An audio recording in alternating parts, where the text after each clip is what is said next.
Hello everyone.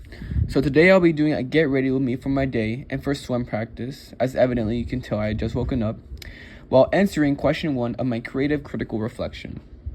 So the question is, how does your product use or challenge conventions, and how does it represent social groups or issues?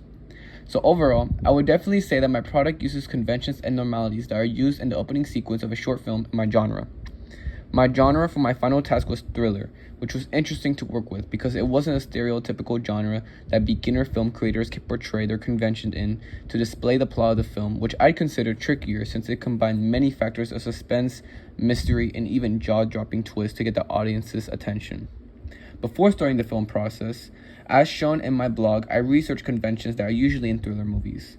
One convention that was extremely important in my film that we incorporated due to the reoccurrence of the convention I saw in other thriller movies is medium shot and close-up shot. In my film, in the beginning of the opening sequence, there is a scene of Salome rolling up her sleeves, getting ready to run, revealing her watch. At this time, this small detail doesn't create an impact to the audience, however. At the end of the opening sequence, there is a close-up shot focusing on the watch.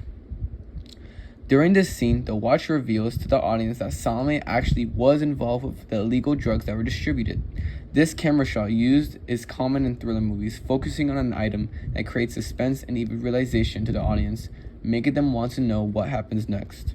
As well, we used a high angle that is also a common convention in thriller movies. This convention in my film was used in an investigation scene between Salome and Francesco, portraying Francesco and Salome in a tense situation, showing the audience that either Salome will get out as innocent or Francesco will prove that he's right about Salome's undercover background. The soundtrack as well in the background was creating a sense of suspense and mystery to the audience, which is another common convention used in thriller films.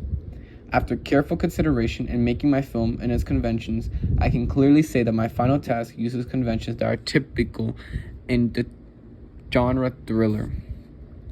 Regarding the social groups my film represents and its issues, there can be many to be said.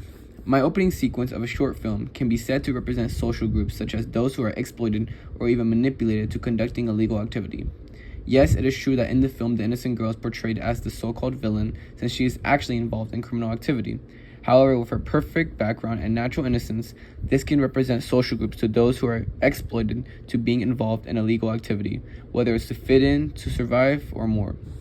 This is an issue that thousands of individuals experience a year just because they were socially exploited and manipulated into doing this illegal activity. The investigator can represent the social group of law enforcement who dedicate their lives and career to try and catch illegal activity, connecting many dots to try and solve an unsolved criminal case, showing the perspective of what law enforcement may have to go through in dealing with this type of illegal activity. The type of audience my film was trying to attract is teens and adults who tend to enjoy viewing films containing a mysterious and tense atmosphere, wondering on what might happen next.